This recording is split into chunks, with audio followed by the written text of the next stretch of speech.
خانے حبیب کبریا واسف صاحب خدا سے بریت کے انداز میں نعت و منقبت کے اشعار سماعت فرمائے۔ اب آئیے جو کرسیاں آگے خالی ہیں اسے پر کر لیجئے۔ آپ شریف پر دیکھ رہے ہیں خطیب البراہیم عمدۃ الوازین خطیب اہل سنت ناصری مسلک اعلیٰ حضرت علامہ الشاہ الحاج غلام رسول صاحب ممبر شریف پر رونق افروز ہیں۔ آپ تمامی حضرات ان کے رخ زیبا کی زیارت فرما رہے ہیں، ابھی آپ تمامی حضرات ان کی نصیحت آمیز خطاب سے بھی مستفیض ہوں گے، لہذا جو کرسیاں خالی ہیں قریب آ جائیں، پر کر لیجئے۔ ایک شعر آپ کے سماعتوں کے حوالے کر رہا ہوں، سماعت فرمائے، کہنے سبحان اللہ۔ وہ جن کو حبیب خدا جانتے ہیں، کہہ لو سبحان اللہ۔ وہ جن کو حبیب خدا جانتے ہیں، ارے نبی کا وہی ترجمہ جانتے ہیں، کہہ لو سبحان اللہ۔ وہ جن کو حبیب خدا جانتے ہیں، وہ جن کو حبیب خدا جانتے ہیں، نبی کا وہی ترجمہ جانتے ہیں، اور ملے گی سراقہ کو کسرا کا کنگن، کہہ لو سبحان اللہ۔ ملے گا سراقہ کو کسرا کا کنگن، ارے خبر غیب کی مصطفیٰ جانتے ہیں، خبر غیب کی مصطفیٰ جانتے ہیں، اور تیرا حال محشر میں کیا ہوگا نجدی، تیرا حال محشر میں کیا ہوگا نجدی، ارے بریلی کے احمد رضا جانتے ہیں، بریلی کے احمد رضا جانتے ہیں۔ آئیے اب خطیب اہل سنت ناصر مسلک اعلیٰ حضرت علامہ الشاہ الحاج غلام رسول صاحب قبلہ کا استقبال نعرے تکبیر و صلوات کی چھاؤں میں کریں، بلند آواز سے میرے نعرے کا جواب دیجئے، نعرہ تکبیر، نعرہ رسالت، مشرق اعلیٰ حضرت علماء اہل سنت، جشن شادی خانہ آبادی، علماء اہل سنت، نعرہ تکبیر، نعرہ ذکر خدا جو کرتے ہیں ذکر نبی کے ساتھ، محشر میں وہ رہیں گے میرے مصطفیٰ کے ساتھ، اور قربان ہو گیا جو دین رسول پر، جنت میں وہ رہے گا شہ کربلا کے ساتھ۔ ہے آرزو کی نعت نبی عمر بھر پڑھوں، کہہ لو سبحان اللہ۔ ہے آرزو کی نعت نبی عمر بھر پڑھوں، تاکہ ہمارا حشر ہو احمد رضا کے ساتھ، تاکہ ہمارا حشر ہو احمد رضا کے ساتھ۔ مائک پر بلا تاخیر حضرت علامہ غلام رسول صاحب۔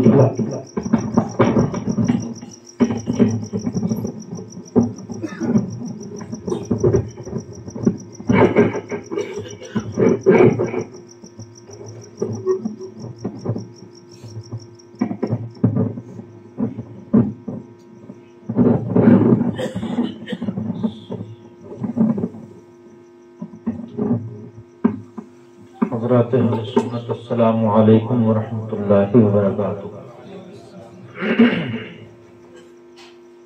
الحمد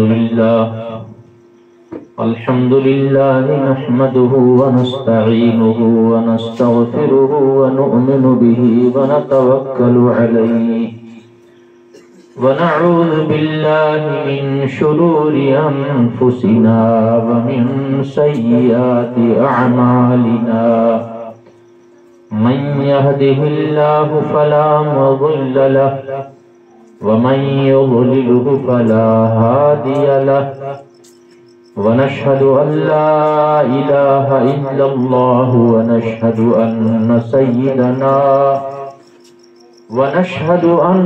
سيدنا محمدا عبده ورسوله،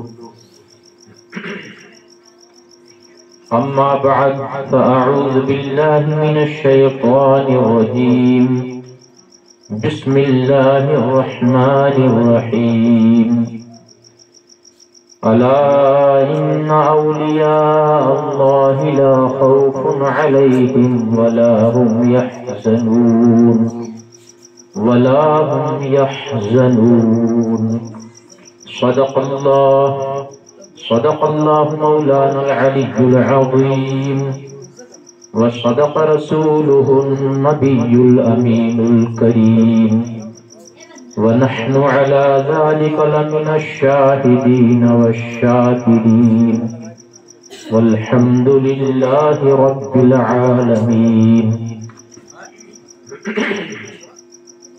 اللہ رب محمد صلی علیہ وسلم اللہ رب محمد صلی علیہ وسلم نحن عباد محمد صلی علیہ وسلم نحن عباد محمد صلی علیہ وسلم وعلى ذويه وصحبه أبد الدهور وكرما وعلى ذويه وصحبه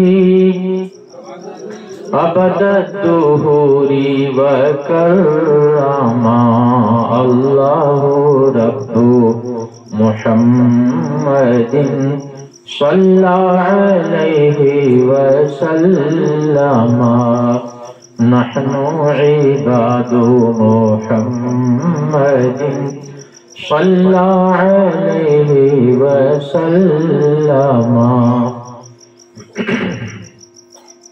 مولاي صل وسلم دائما أبدا على حبيبك خير الخلق كلهم أمن تذكر جيران بذي سلام ما زدت دمعا جرى من مقلة بدمي مولاي صل وسلم دائما أبدا على حبيبك خير الخلق كلهم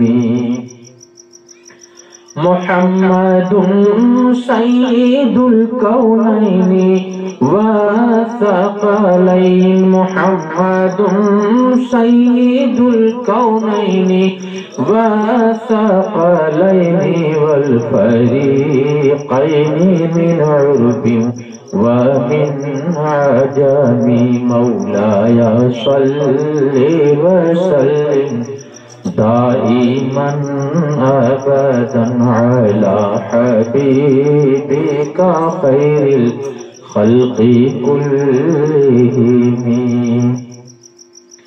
هو الحبيب الذي ترجى شفاعته لكل هول من الأهوال مقتحم مولاي صل وسلم دائما أبدا على حبيبك خير الخلق كلهم منزه عن شريك في محاسنه فجوهر الحسن فيه غير منقسم مولاي صل وسلم دائما أبدا على حبيبك خير الخلق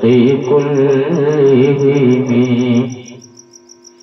يا أكرم الخلق ما لي من ألوذ به سواك عند حلول الحادث العمام مولاي صل وسلم دائما أبدا على حبيبك خير الخلق كلهم فإن من جودك الدنيا وضرتها ومن علومك علم اللوح والقلم مولاي صلی وسلم دائما ابدا علی حبیبک خیر الخلق کلہم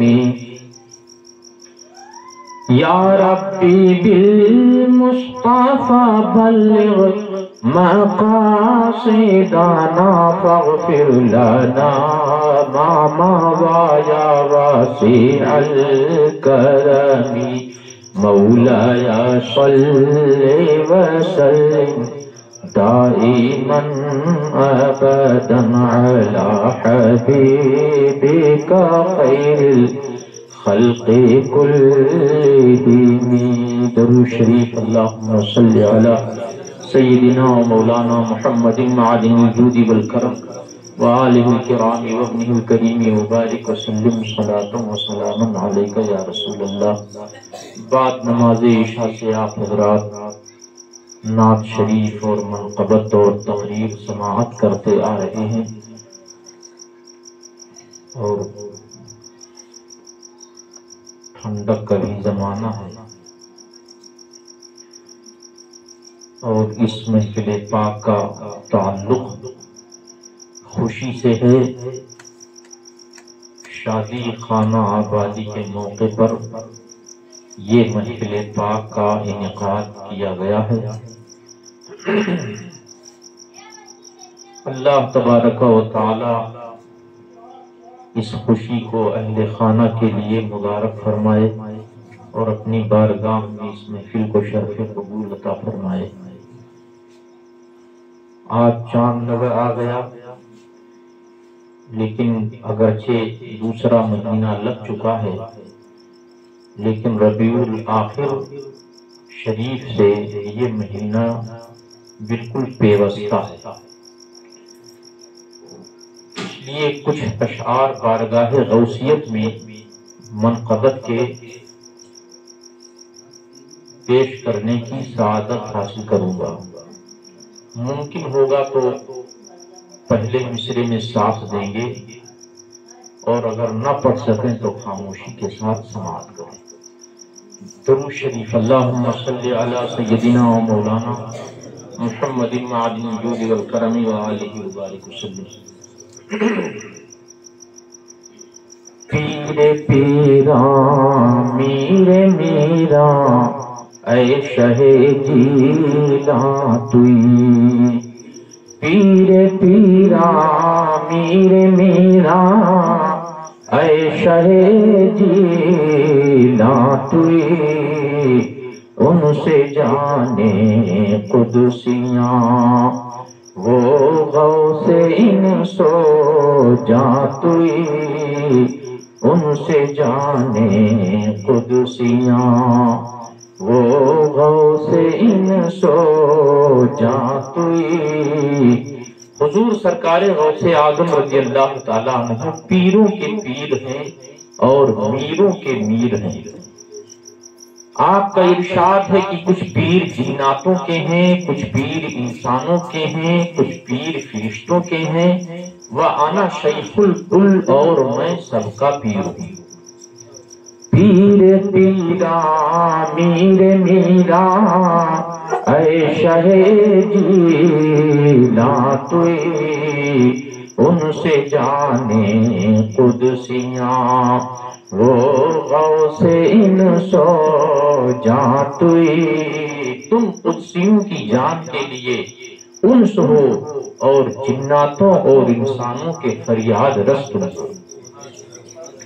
سر توئی سرور توئی، سر را سرو ساما توئی، سر توئی سرور توئی، سر را سرو ساما توئی، جاں توئی جانا توئی، جاں را قرارے جاں توئی، جاں توئی جانا توئی، جاں را قرارے جاں توئی. تم سر ہو، تم سرور ہو، سر توئی سرور توئی، سررا سرو ساما توئی، تم سر کے لیے سرو سامان ہو، تم جان ہو جاں توئی جانا توئی، تم جان ہو تم جانا ہو، تم جان کے لیے قرار جاں ہو۔ ذل ذات کبریا وہ عکس حسن مصطفیٰ، ذل ذات کبریا وہ عکس حسن مصطفیٰ، مصطفیٰ خورشید خورشید رالم توئی، مصطفیٰ خورشید خورشید رالم توئی، تم ذات کبریا کا سایہ ہو اور عکس حسن مصطفیٰ ہو، مصطفیٰ صلی اللہ تعالی علیہ وسلم کے حسن پاک کا پرتو ہو۔ پیارے مصطفیٰ صلی اللہ تعالی علیہ وسلم آفتاب ہیں اور تم اس آفتاب کی چمک ہو۔ حدیثوں میں، حدیث شریف میں بادشاہوں کے لیے آیا ہے السلطان ظل اللہ فی الارض، بادشاہ زمین میں خدا کا سایہ ہے۔ جب بادشاہوں کے لیے حدیث پاک میں یہ ہے کہ وہ زمین میں خدا کا سایہ ہے، تو سیدنا سرکار غوث اعظم رضی اللہ تعالی عنہ تو بادشاہوں کے بھی بادشاہ ہیں۔ تحفہ قادریہ میں ہے کہ جب حضور سیدنا سرکار غوث پاک رضی اللہ تعالیٰ عنہ خلیفہ وقت کو کچھ لکھنا چاہتے تو یہ تحریر فرماتے کہ عبد القادر تمہیں حکم دیتا ہے، اس کا ارشاد، اس کا حکم تم پر نافذ ہے، وہ تمہارا پیشوا ہے اور اس کا ارشاد تم پر حجت ہے۔ جب یہ والا نامہ پہنچتا تو اپنی آنکھوں سے لگاتا، بوسے دیتا اور کہتا کہ شیخ جو فرماتے ہیں سچ فرماتے ہیں۔ ذل ذات کبریا وہ عکس حسن مصطفیٰ، مصطفیٰ خورشید خورشید رالم توئی، مصطفیٰ خورشید خورشید رالم۔ اگر بتی تو کہیں نہیں لگی ہے۔ پیر پیرا میر میرا اے شہ جیلا توئی، ان سے جانے قدسیاں وہ غوث ان سو جاں توئی، من رآنی قدر الحق گرب گوئی می سزد، من رآنی قدر الحق گرب گوئی می سزد، ذاکی ماہ طیبرا آئی نئے تاباں توئی، ذاکی ماہ طیبرا آئی نئے تاباں توئی۔ تم اگر یہ فرماؤ کہ جس نے مجھے دیکھا اس نے حق کو دیکھا، تو آپ نے بجا فرمایا۔ آپ کا یہ ارشاد بجا ہے اس لیے کہ تم ماہ طیبہ کے تابناک آئینہ ہو۔ بارک اللہ نو بہارے لال زارے مصطفیٰ، بارک اللہ نو بہارے لال زارے مصطفیٰ، وہچ رنگت بارک اللہ نو بہارے لال زارے مصطفیٰ۔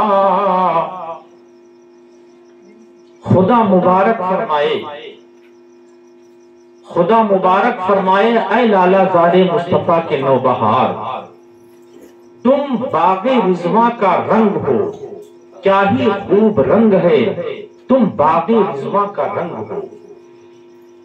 جو شدد قد تو بارد، جو شدد قد تو سرو، بارد از روئے تو گل، خوش گلستان کی باشی، طرف سروس تاتوئی، پیرے پیران میرے میرا، اے شہ جیلا توئی، ان سے جانے قدسیاں وہ غوثین سو جا توئی۔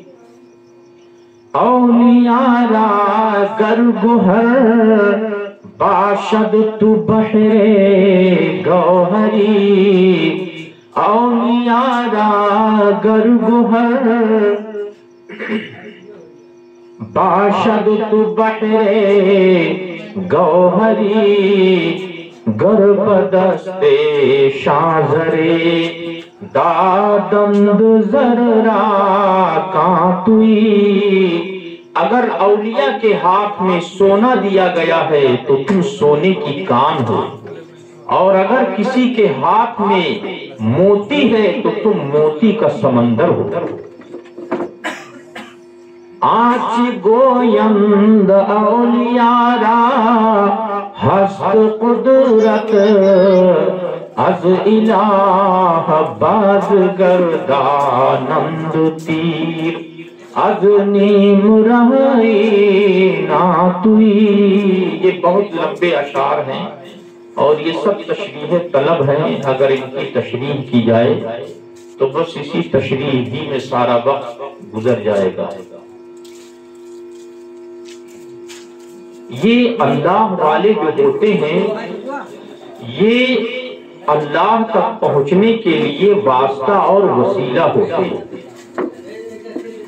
حضرت سیدنا جنید بغدادی رضی اللہ تعالیٰ عنہ تشریف لیے جا رہے تھے، دجلہ پار کر رہے تھے، نہ کوئی کشتی تھی نہ ملاح تھا، آپ یا اللہ زبان سے کہہ رہے تھے، پانی پر چل رہے تھے۔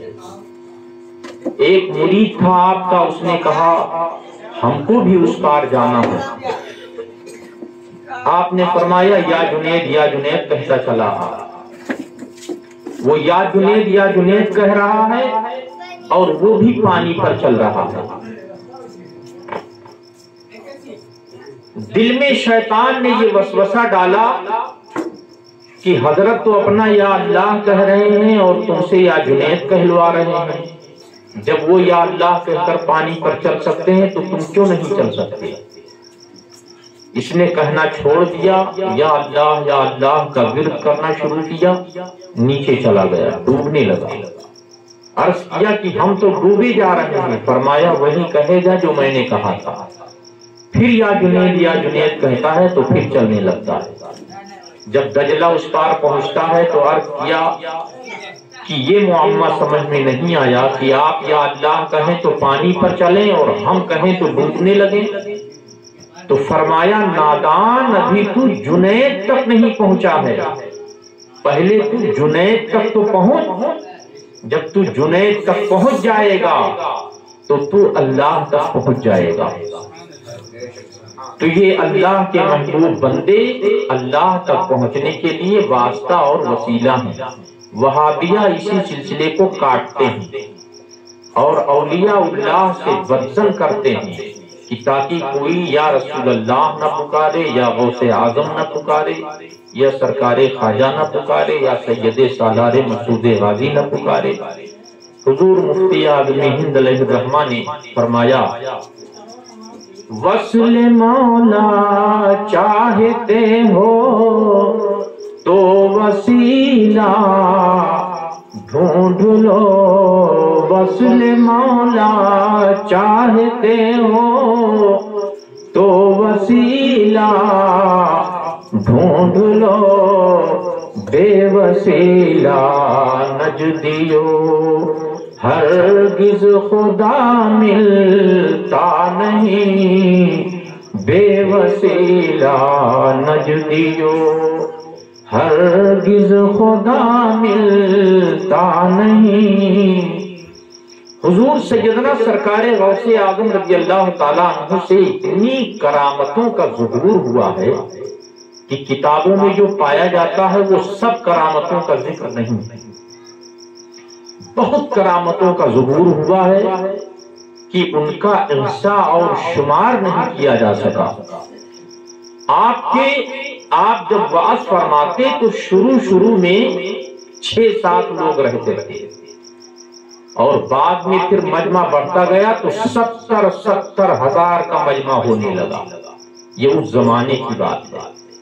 لوگ خچروں سے آتے، اس زمانے میں موٹر سائیکل، کار اور یہ سب چیزیں نہیں تھی، لوگ جانوروں سے سفر کرتے تھے، سوار ہو کر کے خچروں سے آتے، اونٹوں سے آتے، پیادہ پیدل چل کر کے آتے، اور آپ کے سامعین میں انسانوں کی تعداد 70 ہزار ہو جاتی، اور جناتوں کی کتنی تعداد رہتی ہے تو اللہ تعالیٰ ہی بہتر جانتا ہے۔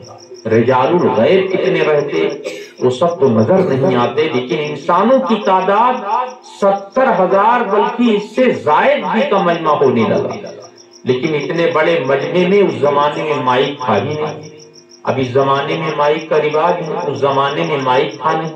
70 ہزار کے مجمع میں وعظ کرنے کے لیے، تقریر کرنے کے لیے موجودہ وقت میں کتنے مائک کی ضرورت پڑ جائے گی، کتنے ہارن کی ضرورت پڑ جائے گی، تب مجمع تک آواز پہنچا ملے گا۔ اس زمانے میں یہ سب تھا نہیں، اور سرکار غوث اعظم رضی اللہ تعالیٰ عنہ چیخ کر چلا کر تقریر نہیں فرماتے تھے، بلکہ بہت آہستہ آہستہ کلام مبارک فرماتے، اور جس طرح پاس بیٹھنے والا آپ کا کلام مبارک سنتا تھا، اسی طرح منتہائے مجلس کے آخری حصے پر جو ہوتا اس کے کان میں اسی طرح آواز پہنچتی۔ ایسا نہیں کہ وہ پاس بیٹھنے والا زیادہ سنے اور دور بیٹھنے والا کم سنے، ایسا نہیں، سب پورے مجمع پر یکساں آواز پھیلتی تھی۔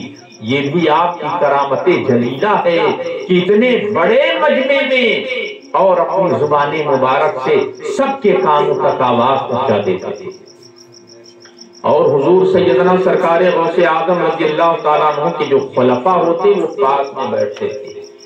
آپ نے جب فرمایا کہ میرا یہ قدم ہر ولی اللہ کی گردن پر ہے، تو بڑے بڑے اولیاء کرام تھے، سبوں نے اپنے سروں کو جھکا دیا اور آپ کا قدم مبارک اپنی گردن پر لیا۔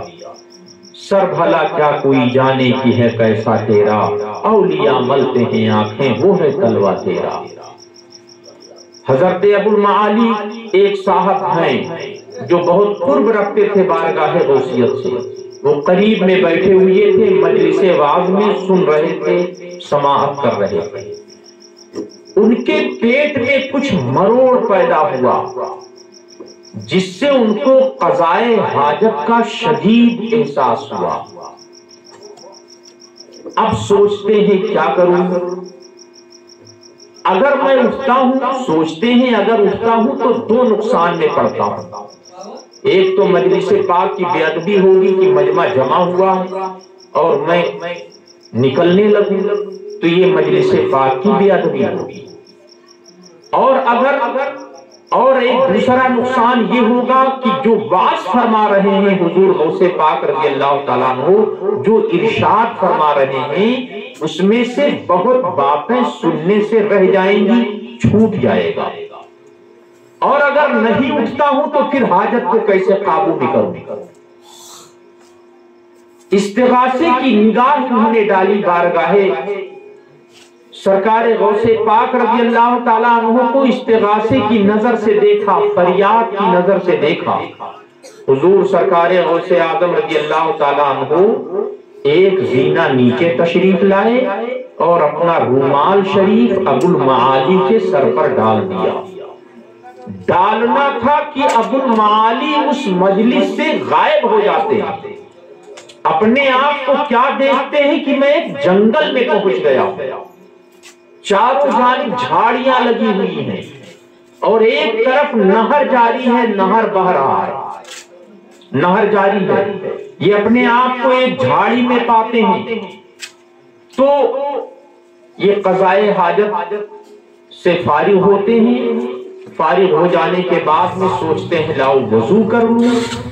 وضو کیا اور کنجی کا ایک بچہ ان کے پاس تھا، اس کو ہاتھ میں لیے ہوئے تھے، تو سوچا لاؤ درخت کی شاخ میں لٹکا دوں۔ وضو کیا، اس کے بعد میں سوچتے ہیں لاؤ 2 رکعت تحیۃ الوضو پڑھ لوں۔ نیت باندھنے ہی جا رہے تھے کہ سرکار غوث پاک نے اپنا رومال کھینچ لیا۔ پھر کیا دیکھتے ہیں کہ یہ جہاں بیٹھے ہوئے تھے وہیں اب بھی بیٹھے ہوئے ہیں۔ یا رسول اللہ،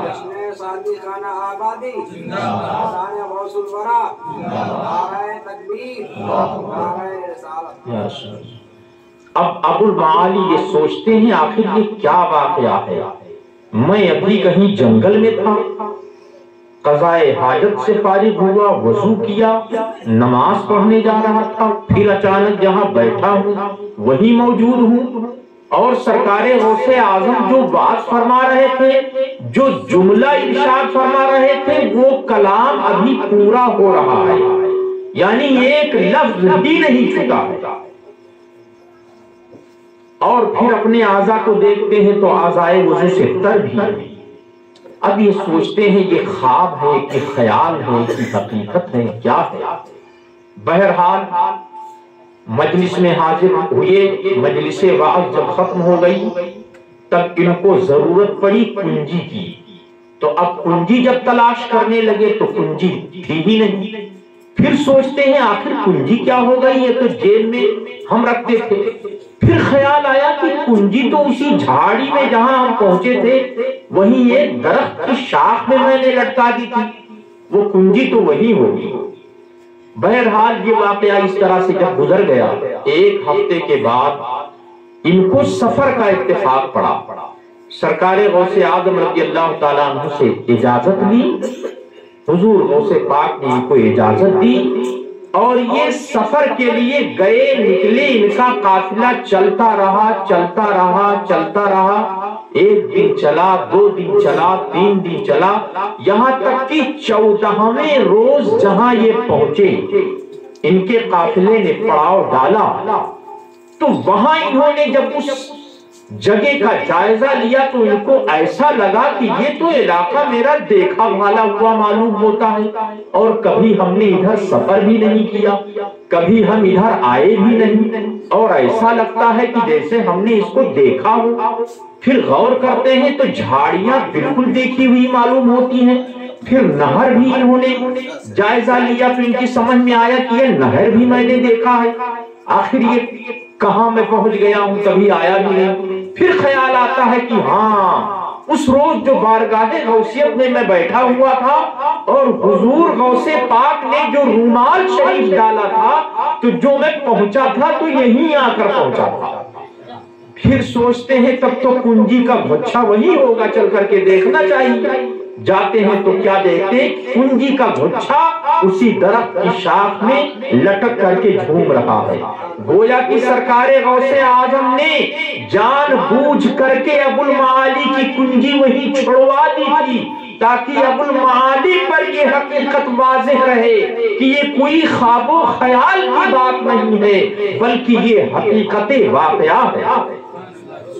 پھر ابو المعالی اپنا سفر پورا جب کر چکے ہوتے ہیں، پھر واپس ہوتے ہیں تو سوچتے ہیں چل کر بارگاہ غوثیت میں یہ واقعہ بیان کروں، ماجرا بیان کروں۔ جب پہنچتے ہیں اور کہنے ہی جا رہے تھے کہ حضور سرکار غوث پاک نے فرمایا، اے ابو المعالی، جو تم کہنے جا رہے ہو میں جانتا ہوں، اس واقعے کو بیان نہ کرنا جب تک میں میری ظاہری زندگی رہے گی، اس وقت تک کہ یہ واقعہ کسی سے بیان نہ کرنا۔ اللہ اکبر، یہاں ابھی دل میں بات پیدا ہو رہی ہے، اور سرکار غوث اعظم رضی اللہ تعالیٰ عنہ کو آگاہی ہے، خبر ہے۔ سیدی عمر بزاز قدس سرہ فرماتے ہیں کہ 25 جمادی الاخرہ کو ہم جمعہ میں جا رہے تھے، جامع مسجد جا رہے تھے سرکار غوث پاک کے ساتھ۔ ہر مرتبہ ایسا ہوتا کہ لوگ ٹوٹ پڑتے سلام کے لیے، دست بوسی کے لیے، قدم بوسی کے لیے، مگر اس مرتبہ کوئی سلام ہی نہیں کر رہا تھا۔ ان کے دل میں خیال گزرتا ہے کیا بات ہے کہ آج تو کوئی مل ہی نہیں رہا ہے، ہر مرتبہ تو بڑی بھیڑ ہو جاتی تھی۔ اتنا ان کے دل میں بات آنے ہی پائی تھی کہ سرکار غوث پاک نے ان کی جانب دیکھا اور تبسم فرمایا، مسکرایا۔ اتنے میں چاروں جانب سے لوگ ٹوٹ پڑے، اتنی بھیڑ ہو گئی سلام دعا سلام کرنے والوں کی، اتنی بھیڑ ہو گئی دیوانوں کی کہ یہ عمر بزاز کہتے ہیں کہ ہم اسی دھکا دھکی میں بہت پیچھے ہو گئے اس ریلے میں۔ پھر یہ سوچتے ہیں کہ اس سے تو وہی پہلی والی حالت اچھی تھی کہ ہم سرکار غوث پاک کے پاس میں تھے، حضور غوث پاک کے جسم پاک کی خوشبو میں پا رہا تھا، اور سرکار پر جو اللہ کی رحمت کی بارش ہو رہی تھی اس کا کچھ چھیٹا مجھ پر بھی پڑ رہا تھا، اور اب میں اتنا دور ہو گیا ہوں۔ اتنا سوچنا تھا ان کا کہ سرکار غوث پاک رضی اللہ تعالیٰ عنہ نے پھر ان کی جانب مڑ کر کے دیکھا اور کہا کہ پہلے یہ سوچتے تھے کہ کوئی سلام نہیں کر رہا ہے، اور جب سب سلام کرنے لگے تو اب یہ سوچتے ہو کہ ہم پیچھے رہ گئے، نہ وہ تمہیں اچھا لگتا ہے نہ یہ اچھا لگتا ہے۔ ارشاد فرمایا اَوَ مَا عَلِمْتَ أَنَّ قُلُوبَ النَّاسِ بِيَدَيَّ، اے عمر بزاز کیا جانتے نہیں ہو کہ لوگوں کے دل عبد القادر کی مٹھی میں ہیں؟ کیا فرمایا اَوَ مَا عَلِمْتَ أَنَّ قُلُوبَ النَّاسِ بِيَدَيَّ، اے عمر بزاز لوگوں کے دل عبد القادر کی مٹھی میں ہیں۔ إِن شِئْتُ صَرَّفْتُهَا عَنِّي وَإِن شِئْتُ أَقْبَلْتُ بِهَا إِلَيَّ، میں چاہوں تو ان کے دلوں کو اپنی طرف متوجہ کر لوں، اور جب چاہوں تو ان کے دلوں کو اپنی جانب سے پھیر دوں۔ اللہ اکبر، کیسا عظیم تصرف ہے سرکار غوث اعظم رضی اللہ تعالیٰ عنہ کا دلوں پر۔ میں انشاءاللہ اس مضمون پر میں بہت نفیس باتیں آپ کو بتاتا، لیکن وقت زیادہ ہو جانے کی وجہ سے اپنی باتوں کو میں سمیٹنا چاہتا ہوں۔ اس محفل پاک کا تعلق شادی سے ہے، نکاح سے ہے، یہ خوشی کا موقع ہے، اور شادی کے دنوں کے بارے میں بتایا گیا ہے کہ شادی کا ایک دن 1000 سال کی عبادت سے بہتر ہے، اتنی فضیلت ہے۔ جب شادی کوئی کرتا ہے، نکاح کرتا ہے، تو بہت پریشانی ہوتی ہے ابلیس لعین کو، ابلیس لعین کو بہت غم ہوتا ہے، اور وہ کہتا ہے ہائے ابن آدم نے اپنا 2/3 دین مجھ سے بچا لیا۔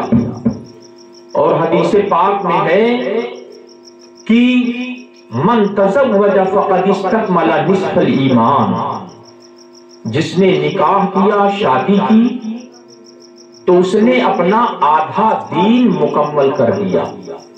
فَلْيَتَّقِ اللَّهَ فِي نِصْفِ الْبَاقِي، اور جو باقی آدھا بچ گیا ہے اس میں اللہ سے ڈرتا رہے۔ اور حدیث پاک کی ترغیب میرے آقا صلی اللہ تعالیٰ علیہ وسلم نے دی ہے، النکاح من سنتی فمن رغب عن سنتی فلیس منی، نکاح میری سنت ہے تو جو اس سے اعراض کرے وہ ہم میں سے نہیں ہے۔ اور حدیث پاک میں ہے کہ دنیا متاع ہے، اور دنیا کی بہترین متاع، بہترین پونجی عورت ہے۔ اور اس کے علاوہ بھی نکاح اور شادی کے تعلق سے احادیث کریمہ ہیں، قرآن عظیم کی آیتیں ہیں۔ نکاح کرنا یہ میرے آقا صلی اللہ تعالیٰ علیہ وسلم کی سنت ہے۔ انبیاء کرام علیہ الصلوۃ والسلام نے اپنی صاحبزادیوں کا نکاح فرمایا ہے، اور خود نکاح اپنا بھی فرمایا ہے۔ میرے آقا صلی اللہ تعالی علیہ وسلم نے پہلا نکاح حضرت ام المومنین خدیجہ الکبریٰ رضی اللہ تعالی عنہا سے فرمایا۔ یہ حضرت ام المومنین خدیجہ الکبریٰ یہ صف اول میں آتی ہیں، سب سے پہلی ازواج مطہرات میں سب سے پہلی صف میں آپ کا نمبر ہے۔ حضرت خدیجہ الکبریٰ رضی اللہ تعالی عنہ کی عمر مبارک 40 سال کی ہو چکی تھی، اور آپ کا یہ پکا عہد تھا کہ اب ہمیں شادی نہیں کرنی ہے، نکاح نہیں کرنا ہے۔ آپ بہت مالدار تھی، آپ کے شوہر کا انتقال ہو چکا تھا، اور طیبہ طاہرہ کے لقب سے مکہ مکرمہ میں آپ مشہور تھی۔ اہل مکہ یہ چاہ رہے تھے کہ ہمارا پیغام اگر وہ قبول کر لیتی تو ہمارا مقدر چمک جاتا، لیکن آپ نے تمام پیغامات کو رد کر دیا تھا۔ اہل مکہ یہ خواہش رکھتے تھے، اور آپ اتنا مالدار تھی کہ اکثر اہل مکہ آپ کے مال ہی سے تجارت کیا کرتے تھے۔ میرے آقا صلی اللہ تعالی علیہ وسلم کا بھی پیشہ یہی ہوا۔ ابو طالب وہ بھی تجارت کرتے تھے، اور اہل عرب تجارت پیشہ تھے ہی۔ وہ سال میں 2 مرتبہ سفر کرتے تھے، جاڑوں میں 1 مرتبہ سفر کرتے تھے، اور پھر گرمیوں میں 1 مرتبہ سفر کرتے تھے۔ یمن کا سفر کرتے، ملک شام کا سفر کرتے۔ ابو طالب جب سفر کے لیے جانے لگے ملک شام، تو حضور صلی اللہ تعالی علیہ وسلم کا 11واں سال تھا، تو فرمایا کہ میں بھی چلوں گا۔ تو ابو طالب نے کہا خدا کی قسم میں آپ کو لے کر چلوں گا۔ میرے آقا صلی اللہ تعالی علیہ وسلم ساتھ کو لیے ابو طالب لے کر کے گئے، تو راستے میں شام کے پاس ایک راہب رہا کرتا تھا اپنے گرجا گھر میں۔ راہب کہتے ہیں عیسائی سادھو کو، وہ اپنے گرجا گھر میں رہتا تھا۔ یہ راہب لوگ یہ آسمانی کتابوں کے ذریعے سے نبی آخر الزماں کی ساری نشانیاں انہیں معلوم تھیں، اور وہ سب اکثر راہب کا یہ حال تھا کہ وہ نبی آخر الزماں کا زمانہ پانے کے انتظار میں تھے کہ کب ان کا ظہور ہو اور ہم ان کی زیارت کریں۔ تو آپ گئے، ابو طالب اترے ایک جگہ، بحیرہ راہب ایک تھا، تو بحیرہ راہب یہ راہب کبھی نکلتا نہیں تھا اپنے گرجا گھر سے، چاہے جو قافلہ آتا، اور یہ قافلہ بھی اس سے پہلے جا چکا تھا، لیکن راہب نکلتا نہیں تھا۔ لیکن اس مرتبہ وہ راہب نکل کر کے آیا، اور لوگوں کے بیچ گزرتا ہوا حضور تک پہنچا، اور حضور کا دست مبارک تھام کر کے بولتا ہے ھذا رسول رب العالمین یبعثہ اللہ رحمۃ للعالمین، یہ اللہ کے نبی ہیں، یہ رب العالمین کے رسول ہیں، اللہ تعالیٰ انہیں دونوں جہان کے لیے رحمت بھیجے گا۔ لوگوں نے کہا تمہیں کیا معلوم، کیسے معلوم؟ تو اس نے کہا کہ میں انہیں مہر نبوت سے پہچانتا ہوں، ان کے شانے کی ہڈی کے نیچے مہر نبوت ہے، میں اس کے ذریعے سے ان کو پہچانتا ہوں، اور جب تم اس درخت اور پتھر، جب اس وادی سے تمہارا گزر ہوا ہے اس پہاڑی کے پاس سے، تو کوئی درخت اور پتھر ایسا بچا نہیں جو سجدے میں نہ گرا ہو، اور وہ نبی کے لیے دوسرے کے لیے نبی کے سوا دوسرے کے لیے سجدے میں نہیں گرتے۔ پھر قافلہ والوں کے لیے اس نے کھانا تیار کروایا، حضور صلی اللہ تعالی علیہ وسلم کو بلوایا، حضور تشریف لائے، ایک درخت تھا، اس سائے میں لوگ بیٹھے ہوئے تھے، کوئی جگہ سائے دار نہیں ملی، تو حضور صلی اللہ تعالی علیہ وسلم نے دھوپ میں تشریف رکھی۔ دھوپ میں بیٹھنا تھا کہ فوراً درخت کا سایہ حضور کی طرف جھک پڑا۔ راہب یہ دیکھ کر بولتا ہے وہ دیکھو پیڑ کا سایہ ان کی طرف جھکتا ہے۔ میرے آقا صلی اللہ تعالی علیہ وسلم 1-2 مرتبہ جا چکے تھے، اور پھر جب عمر مبارک اور آگے بڑھی تو خدیجہ کے مال سے حضرت خدیجہ کے مال سے آپ نے تجارت کیا، سفر کیا، اور حضرت خدیجہ کو ضرورت بھی تھی کہ کوئی امین مل جاتا تو حضور صلی اللہ تعالی علیہ وسلم سے بڑھ کر ان کو امانت دار کون ملتا۔ انہوں نے یہ بات عرض کی کہ میں دوسروں کو جتنا دیتی ہوں اس سے دونا میں آپ کو دوں گی، آپ میرے مال سے تجارت کروائیں، اور اپنے غلام میسرہ کو ساتھ میں لگا دیا۔ میسرہ غلام ساتھ میں، اور حضور صلی اللہ تعالی علیہ وسلم تشریف لے گئے، ملک شام کی طرف سفر فرمایا، اور نستورہ راہب سے اس مرتبہ ملاقات ہوئی۔ نستورہ راہب نے جب دیکھا تو میسرہ سے پوچھا کہ وہ جو بیر کے درخت کے نیچے بیٹھے ہوئے ہیں یہ کون ہے؟ اس نے کہا کہ یہ محمد ابن عبداللہ صلی اللہ تعالی علیہ وسلم، یہ خاندان بنی ہاشم سے ہیں۔ تو اس نستورہ راہب نے کہا کہ یہ آخری نبی ہے، میں گواہی دیتا ہوں، اس لیے کہ اس بیر کے درخت کے نیچے سوائے نبی کے اور کوئی بیٹھا نہیں ہے۔ حضرت عیسیٰ علیہ السلام اس درخت کے نیچے بیٹھے تھے، اور اس کے بعد سے پھر کوئی یہاں اس کے نیچے بیٹھا نہیں ہے، اور یہ بات کتابوں میں مذکور ہے کہ اس درخت کے نیچے سوائے نبی آخر الزماں کے دوسرا کوئی نہیں بیٹھے گا۔ تو یہ اللہ کے نبی ہیں، یہی نبی آخر الزماں ہیں۔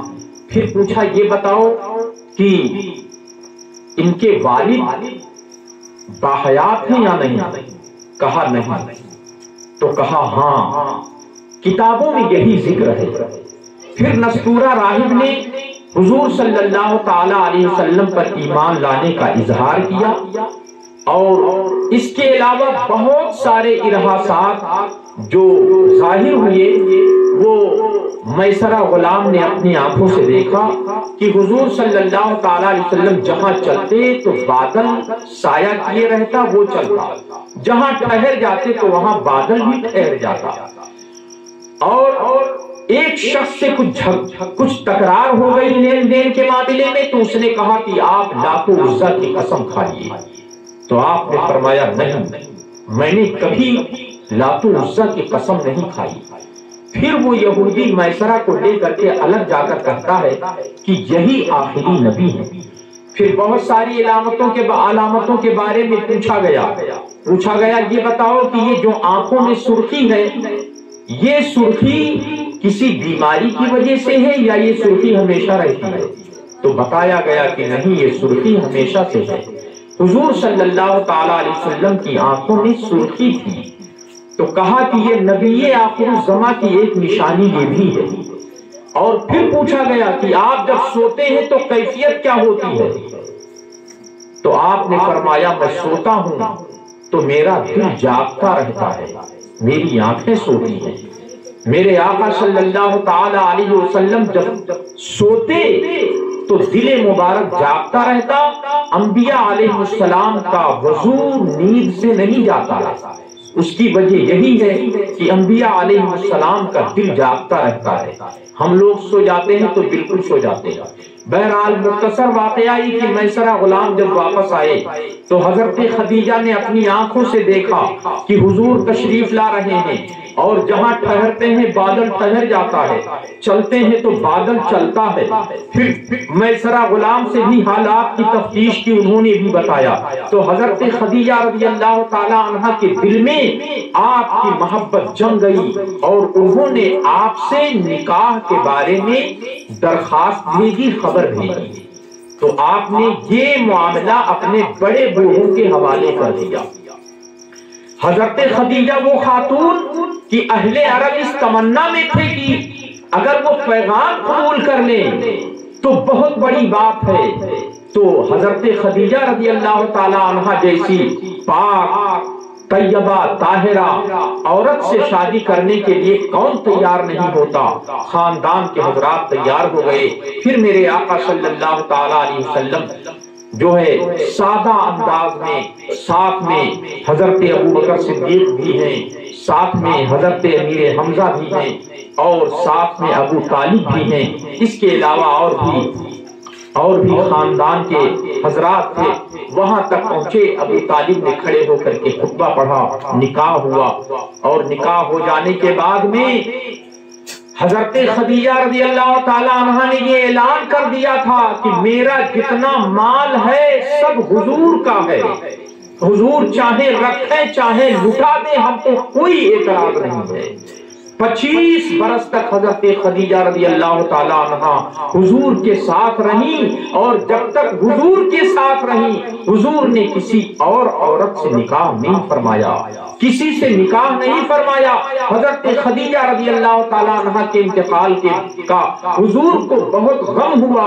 حضرت خدیجہ رضی اللہ تعالیٰ عنہ کا انتقال ہوا، آپ بیان فرمایا کرتے تھے حضرت عائشہ صدیقہ سے کہ خدیجہ بہت نیک عورت تھی، ان کی جیسی مجھے کوئی بیوی نہیں ملی۔ یہاں تک کہ مکہ مکرمہ میں سب سے پہلے وہی ایمان لانے والی ہے، وہ مجھ پر پہلے ایمان لائی ہیں۔ اور جس زمانے میں مکہ کے لوگ مال دینے سے کتراتے تھے، کوئی اپنا مال دینے کے لیے تیار نہیں تھا، خدیجہ نے سارا مال مجھے دے دیا اور مجھ پر قربان کر دیا۔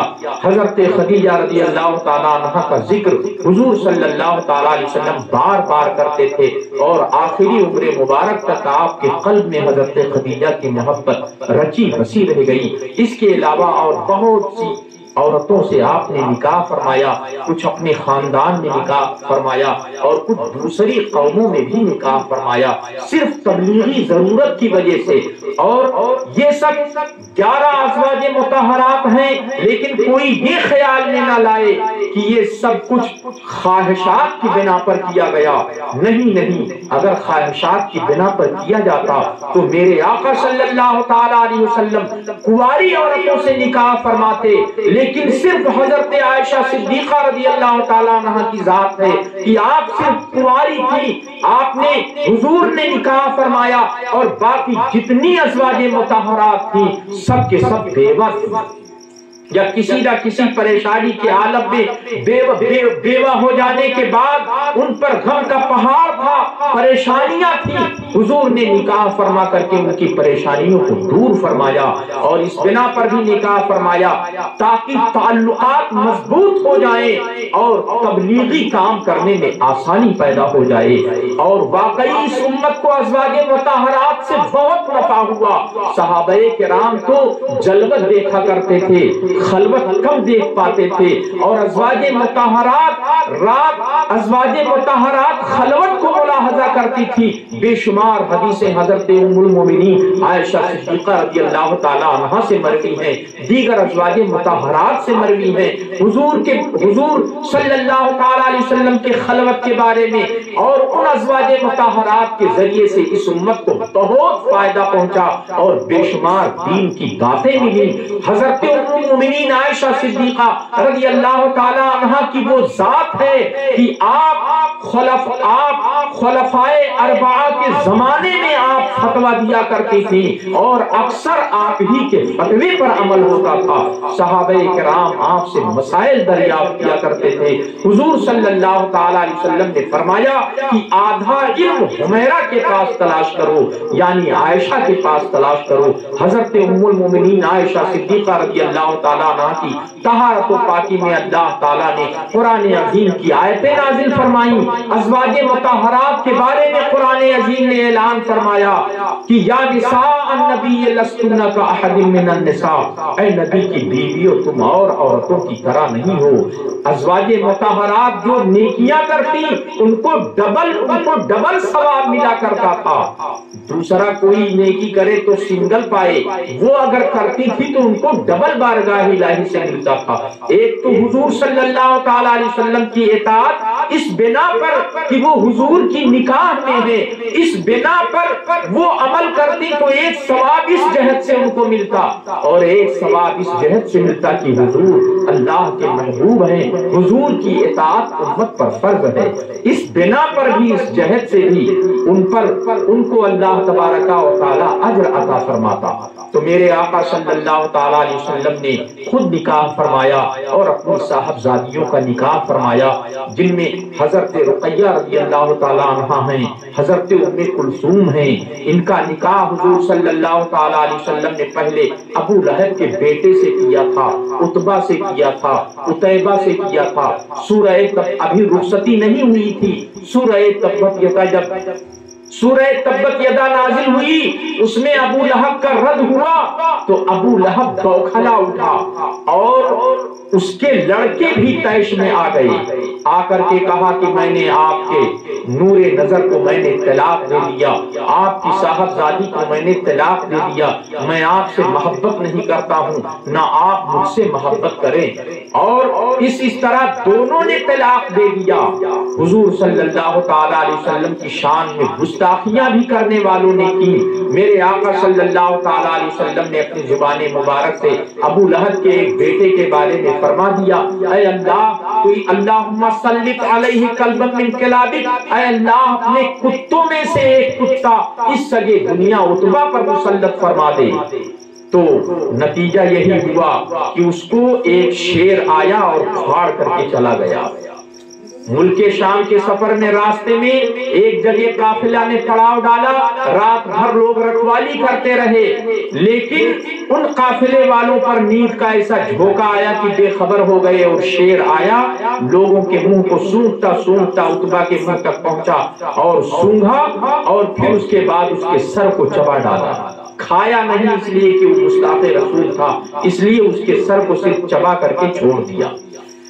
اور پھر حضور صلی اللہ تعالی علیہ وسلم نے حضرت عثمان غنی رضی اللہ تعالیٰ عنہ سے حضرت ام کلثوم کا نکاح فرمایا، حضرت رقیہ رضی اللہ تعالیٰ عنہ کا نکاح فرمایا، حضرت ام کلثوم رضی اللہ تعالیٰ عنہ کا نکاح فرمایا، یکے بعد دیگرے نکاح فرمایا۔ اور پھر فرمایا کہ اگر میرے پاس 40 بیٹیاں ہوتی تو میں سب کو عثمان کے ساتھ میں سب عثمان کے نکاح میں دے دیتا، یکے بعد دیگرے۔ حضرت عثمان غنی رضی اللہ تعالیٰ عنہ کو ذو النورین کا لقب ملا ہے، حضرت عثمان غنی رضی اللہ تعالیٰ عنہ کو ذو النورین کہا جاتا ہے، اسی بنا پر ذو النورین کہا جاتا ہے کہ ایک نور تو حضرت رقیہ ہے جو ان کے نکاح میں آئیں، اور ایک نور حضرت ام کلثوم ہے جو ان کے نکاح میں آئیں، اسی بنا پر ان کو ذو النورین کہا جاتا ہے۔ ذو النورین کا معنی ہوتا ہے دو نور والے، یعنی حضور کی دونوں صاحبزادیاں نور ہیں، تو میرے آقا صلی اللہ تعالی علیہ وسلم سے نسبت رکھنے والی صاحبزادیاں یہ نور ہیں۔ اس کو سلف صالحین نے اس لفظ کو استعمال کیا، صحابہ تابعین تبع تابعین سے لے کر اب تک کے یہ لقب ان کا مشہور ہے، دو نور والے۔ اور آج وہابیہ خود حضور صلی اللہ تعالی علیہ وسلم کے نور ہونے پر کلام کرتے ہیں۔ یقین جان لو کہ جو حضور کو نور نہ مانے وہ شیطان ہے۔ قرآن عظیم نے اعلان فرمایا ہے قد جاءکم من اللہ نور، بے شک اللہ کی طرف سے آ گیا نور اور روشن کتاب۔ نور سے مراد حضور صلی اللہ تعالی علیہ وسلم کی ذات کریم ہے۔ تو یہ نکاح میرے آقا صلی اللہ تعالیٰ علیہ وسلم کی سنت ہے۔ اللہ تبارک و تعالیٰ سارے کام کو بہتر طریقے سے انجام دینے کی توفیق دے۔ یہ سنت کی ادائیگی کی نیت اگر ہے تو انشاءاللہ اس پر ثواب مرتب ہوگا، اور واقعی نیت یہی رکھنی چاہیے کہ یہ نکاح حضور صلی اللہ تعالیٰ علیہ وسلم کی سنت کریم ہے۔ اس نیت سے آدمی جو ہے نکاح کرے تو انشاءاللہ اس کی برکتیں اس کے نسل میں ظاہر ہوں گی۔ میں دعا کرتا ہوں کہ اللہ تعالیٰ اس محفل کو مبارک فرمائے اور اس شانہ خانہ آبادی کو اہل خانہ کے لیے مبارک کرے۔